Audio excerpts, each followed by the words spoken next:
Өңірімізде жыл басынан бері 30 мыңнан астам жұмыс орны ашылған. Осы сала бойынша да оңтүстік еліміздегі барлық облыс ішінде көш бастап тұр. Ал ашылған жаңа жұмыс орындарына 4127 азамат жұмыспен қамту органдары арқылы қызметке орналасыпты. Осылайша оңтүстіктегі жұмыссыздық деңгейі 5,2% құрап отыр. Жиын барысында басқарма басшысы Арман Мырза өңірдегі сумен қамтылған халық санын 89%-ға жеткіземіз дейді. Халықтың 2,5 миллион, біздің облысымыздың 2,5 миллион қамтып 89%-ға жеткіземіз деп отырмыз.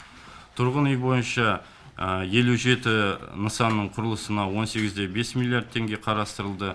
Нәтижесінде жалпы алаңы 151,5 мың шаршы квадрат метр құрайтын 2788 пәтерлі 59 тұрғын үй пайдалануға берілетін болады деп жоспарлап отырмыз жыл соңына дейін. Табиғи газбен қамтамасыз ету бойынша өлкеміздің 36% елді мекен табиғи газбен қамтылған. 2016 жылы бұл көрсеткіш 32%-ті құраған. Облыста мемлекеттік жекешілік әріптестік бойынша жалпы құны 4,7 миллиард теңгені құрайтын 7 нысан бой көтереді. Бүгінде осындай жүйе арқылы 7 жоба бойынша әріптес анықталып, келісім шарт түзілген. Қазір 2 балабақша мен 500 орындық емхананың құрылысы жүріп жатыр. Бұдан бөлек 10 жобаның байқау қорытындысы жарияланыпты. Айта кетейік, Оңтүстік Қазақстан облысы бүгінде жалпы республика бойынша мемлекеттік жекешілік әріптестік аясында жобаларды іске асыруда 5-ші орынға тұрақтаған. Десе де өңіріміз инвестиция тарту бойынша 1-ші орында.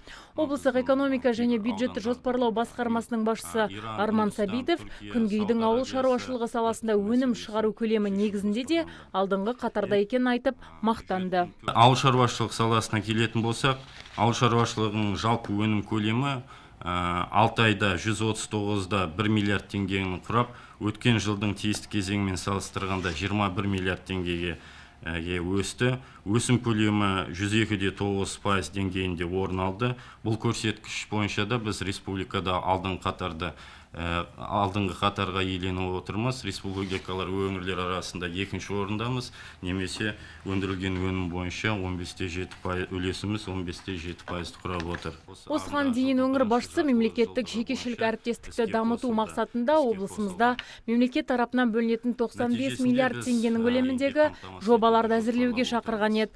Осы ретте басқарма басшысы Арман Сабитұлы бұл саланы дамыту бағытындағы жұмыстарды жалғастыратынын алға тартуда. Азиза Мадияр, Мұрат Адинаев, ТВК телеарнасының жаңалықтар қызметі.